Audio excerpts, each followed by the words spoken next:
Hello and welcome. It is 10 o'clock. It is the 6th day of May 2021.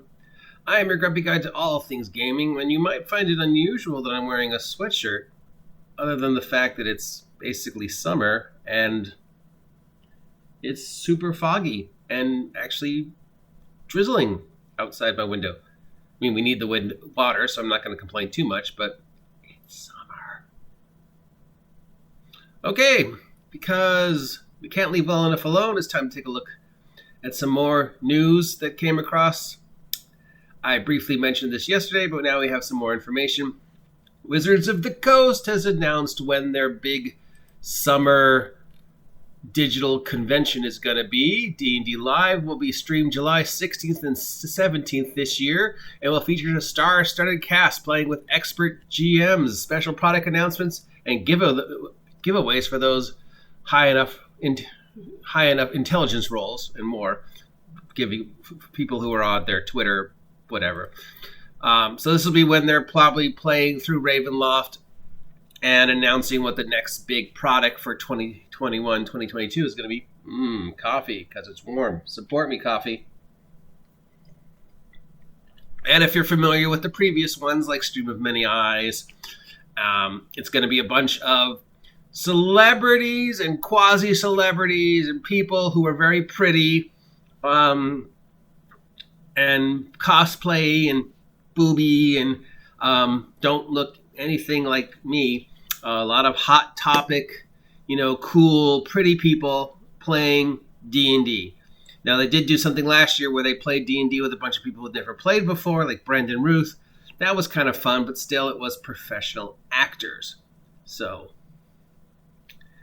take that with a grain of salt. Now, unlike last year, they're not even giving the facade of saying, oh, you non-famous people can play if you just log on to our website quick enough. If you remember last year, they said, oh, us common folk have a chance to take part in last year's stream if we logged on to this website quick enough to get our name on the list. Of course, the website was already down by the time anybody logged on, and all the spots were already filmed by celebrity streamers and D&D streamers. Now, I know several Dungeons & Dragons streamers, including myself, and although I'm basically small time, I know several who are much larger and more influential and much bigger in the community than I can ever hope to be. None of them were invited, but, Satine Phoenix was there. So, and of course, Matt Mercer and the Critical Role crowd, and Mark Holmes was there. And so, at least this year, they're not even dangling that carrot over us to, make us think, oh, I'm a vlogger. If I log on quick enough, I can take part. No, sorry. But if you do log on to the actual stream and go through all the bells and whistles, you have a chance.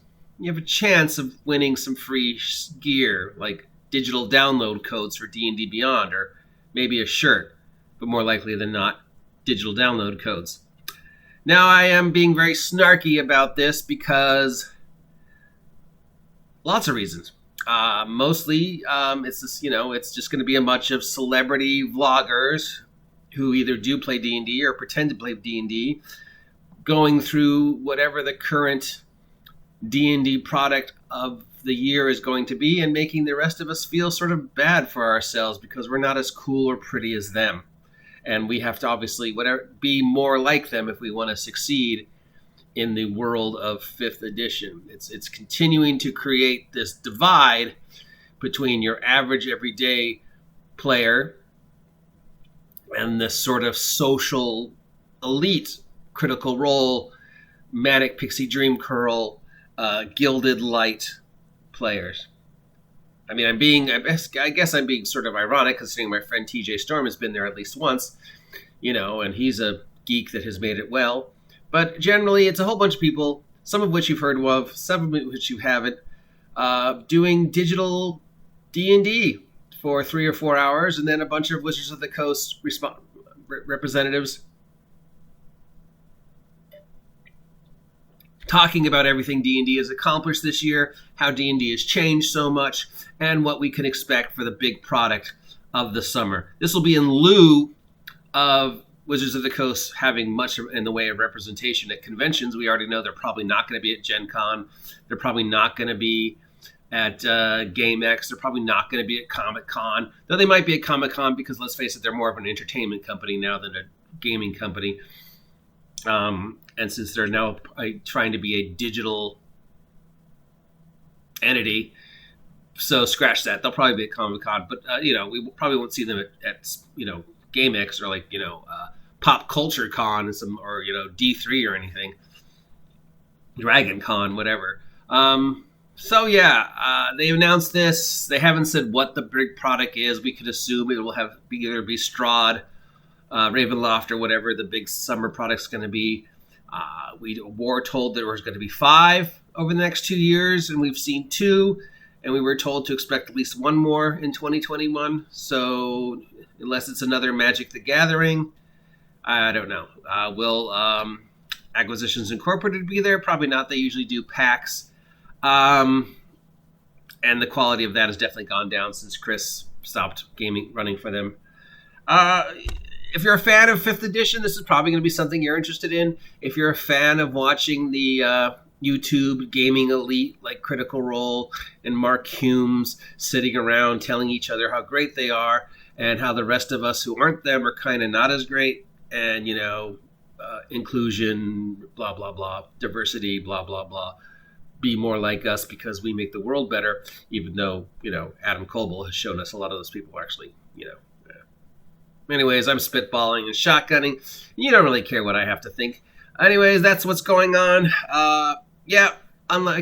So we'll have a big Wizards of the Coast. It's 2 days instead of 3 days this year. Half of it will be some games. Half of it will be Wizards of the Coast representatives patting each other on the shoulders, talking about how great Wizards of the Coast and D&D was this year and everything it accomplished during the pandemic and going forward. Our goals. So, yeah. But if you're lucky, you might get some free swag. All you got to do is log on to their Twitter when it goes live, watch it 24/7, do all the bells and whistles, and you might get a digital download code for D&D Beyond. That's news, I guess. I am bewildered and befuddled, agitated and aggravated, but I will remain your grumpy guide to all things gaming. I'm going to go take a nap because it's cold. Get off my lawn.